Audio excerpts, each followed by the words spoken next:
국내 상장 주식 양도소득세 대개편은 이미 지난 대선과 인수위, 국정과제로 국민께 약속드린 사안입니다. 주식으로만 50억, 100억을 보유한 사람이 개미입니까? 어떻게든 세금을 없애려는 진심이 느껴지지 않습니까? 그런데 여러분, 트러스 총리가 쫓겨나게 된 감세 계획의 규모가 얼마인지 아십니까?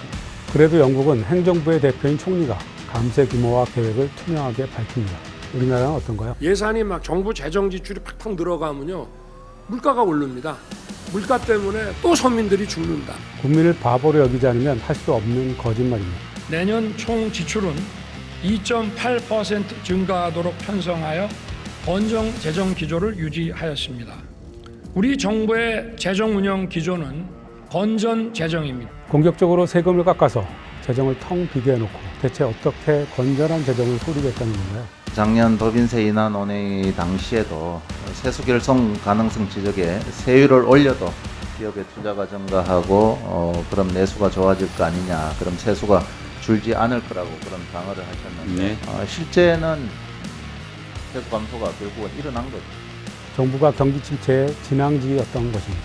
정말 나라 망하게 하려고 작정한 것이 아니라면 대체 어떻게 이렇게까지 할 수 있는 건가요?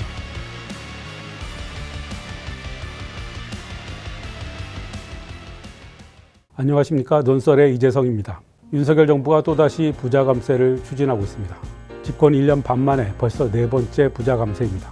사상 최악의 세수 펑크로 정부 곳간이 텅 비어서 곳곳에서 비명이 들리는데 정부와 여당은 아직도 부족한가 봅니다. 대체 왜 이러는 걸까요? 조목조목 짚어보겠습니다.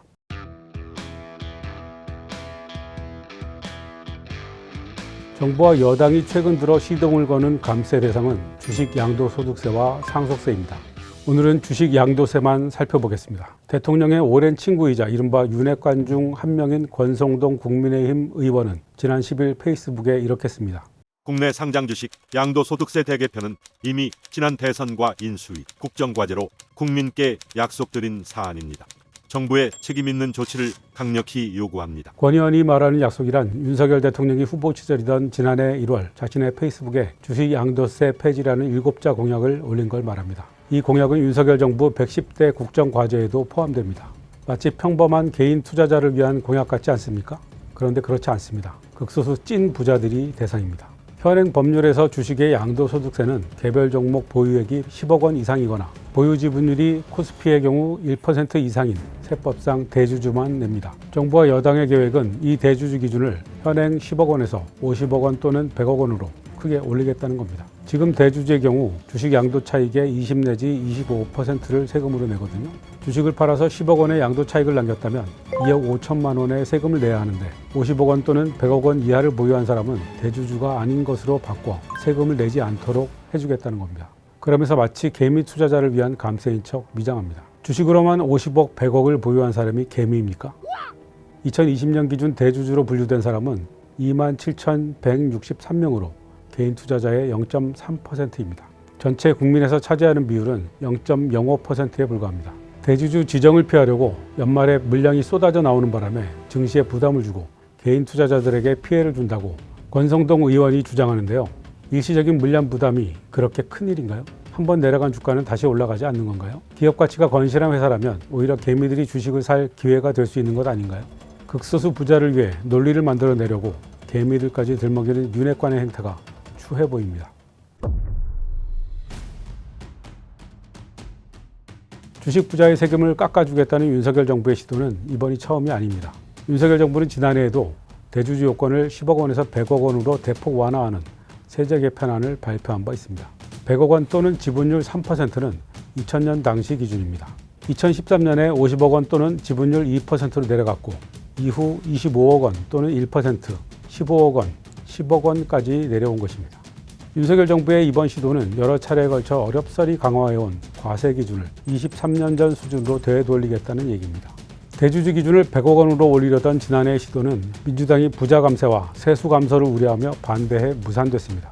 그러자 올해 다시 추진하는 겁니다. 윤석열 정부는 지난해 금융투자소득세 신설을 2년 유예하는 법안도 발의했는데요. 이건 여야 합의로 통과시켰습니다. 소득이 있는 곳에 세금을 부과하는 조세 원칙이 깨진 겁니다. 금투세는 민주당이 여당이었던 2020년 12월 국회를 통과해서 올해부터 시행할 예정이었는데요. 5천만 원 이상의 금융 투자 소득을 올린 모든 투자자에게 22에서 27.5%의 세금을 부과하는 내용입니다.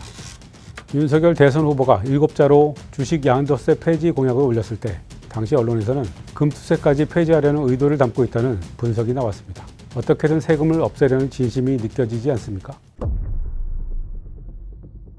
재정 및 예산 전문 민간 싱크탱크인 나라살림연구소는 윤석열 정부가 출범 1년여 만에 3차례에 걸친 세제 개편으로 6년간 89조 원의 세금을 깎아주는 감세를 단행했다고 분석했습니다. 2022년 세제 개편안으로 73조, 반도체 등 공제 확대로 13조, 2023년 세제 개편안으로 2조 9천억 원입니다. 2022년에는 법인세와 양도소득세, 종합부동산세 등을 전방위로 깎았고 2023년에는 자녀 결혼 자금 공제 등 깨알 같은 부자 감세가 있었습니다. 그리고 이번에 네 번째로 주식 부자들과 고액 자산가를 위한 주식 양도세와 상속세 감세를 또 추진하는 겁니다. 대체 이 정부는 왜 이렇게 부자들 세금을 깎아주지 못해 안달인 걸까요? 두 가지 해석이 가능합니다. 첫째는 지지 기반에 대한 보온입니다.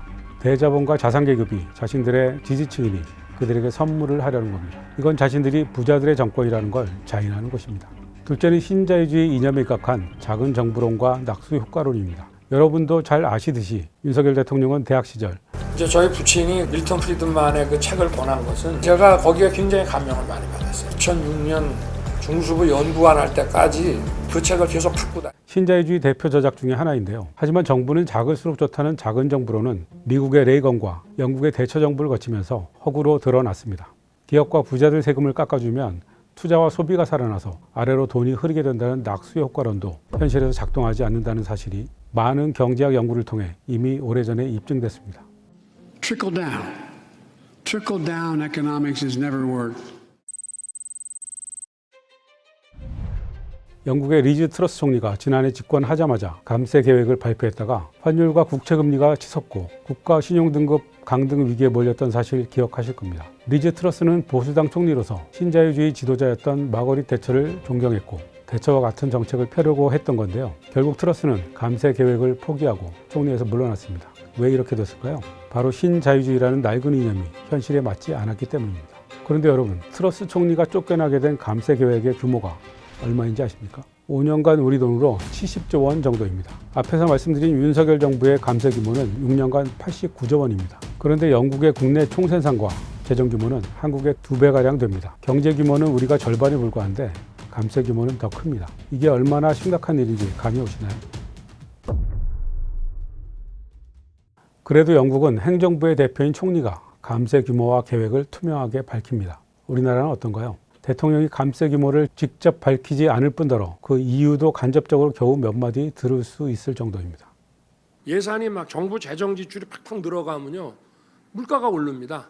물가 때문에 또 서민들이 죽는다. 긴축재정을 하는 이유가 물가 인상으로 고통받는 서민들을 위해서라니 도무지 앞뒤가 맞지 않는 말입니다. 부자들을 위해 세금을 무리하게 깎아서 세수를 펑크내고 정부가 돈이 없으니 긴축재정을 하는 것인데 이게 다 서민을 위해서라는 주장입니다.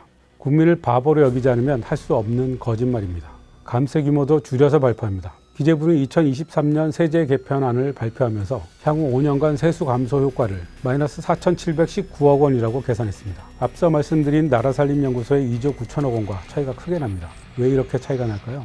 비밀은 전년 대비 방식에 있습니다. 기획재정부는 줄어드는 세금 규모를 해마다 전년 대비 기준의 합으로 계산한 것이고 나라살림연구소는 2023년 대비 매년 줄어드는 절대 금액을 합산한 것입니다. 기재부 계산으로는 2024년 7,546억 원 줄어든 뒤에 2025년에는 1,778억 원 증가하는 것으로 되어 있는데 이걸 나라살림연구소 방식으로 2023년을 기준으로 매년 절대 금액을 계산하면 2025년도에도 5,768억 원 줄어들게 됩니다. 이렇게 해서 기재부는 마이너스 4,719억 원, 나라살림연구소는 마이너스 2조 9천억 원이라는 계산이 나옵니다. 기재부는 2022년 세제 개편안에 대한 세수 계산도 이렇게 했습니다. 어떻습니까? 저는 나라살림연구소의 계산 방식이 맞는다고 생각합니다. 기재부가 세수 감소 효과를 줄이려고 일부러 전년 대비 방식을 사용했다고 생각합니다. 대다수 국민은 정부가 이런 꼼수를 부릴 줄 꿈에도 생각 못할 겁니다.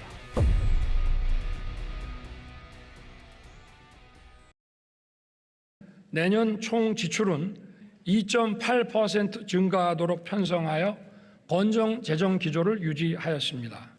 우리 정부의 재정 운영 기조는 건전 재정입니다. 윤석열 정부는 내년 예산안을 국회에 제출하면서 정부 지출을 2005년 이후 역대 최저 수준인 2.8% 증가로 묶어 건전재정 기조를 유지했다고 밝혔습니다. 이 정부의 건전재정 주장은 양두구육이자 자가당착입니다. 건전재정이란 세입 범위 내에서 세출을 억제해 공채 발행이나 차입이 없는 재정을 말합니다. 하지만 정부 재정 적자는 현 정부 들어서인 2022년 117조 원으로 사상 최대를 기록했습니다. 올해와 내년에도 적자액이 각각 94조 3천억 원, 92조 원에 육박할 전망입니다. 코로나라는 긴급 사태를 맞아 유례없는 적극 재정을 펼쳤던 2020년과 2021년을 능가하는 수치입니다. 윤석열 대통령은 문재인 정부가 방만한 재정 운영으로 나라를 파탄에 몰아넣었다고 공격해왔는데요. 정작 본인은 코로나 같은 비상사태도 없는 상황에서 코로나 때보다도 더 많은 재정 적자를 내고 있는 것입니다. 심지어 올해는 지방세와 지방교육세 23조 원을 지방에 내려보내지 않겠다고 합니다. 원래 올해 세수가 부족하더라도 올해 바로 지방교부금을 끊어버리는 건 법적 근거가 부족한 월권 행위입니다. 이렇게 지방을 재정 절벽 상태로 만들면서 무리하게 긴축을 단행하면서도 재정 적자 규모가 큰 이유가 바로 막대한 세수 펑크 때문입니다. 그리고 세수 부족의 주요 원인은 부자 감세입니다. 지난 여름까지 기재부는 재정준칙 법제화를 위해 전력 투구했습니다. 재정준칙 법제화란 재정 적자를 GDP 대비 3% 이내로 묵도록 법으로 정하는 건데요. 그런데 정부가 제출한 내년 예산안의 재정 적자가 GDP의 3.9%입니다. 지키지 못할 목표를 법제화하자고 주장하는 셈입니다. 이 정부의 건전재정 구호는 기만적입니다. 공격적으로 세금을 깎아서 재정을 텅 비게 해놓고 대체 어떻게 건전한 재정을 꾸리겠다는 건가요?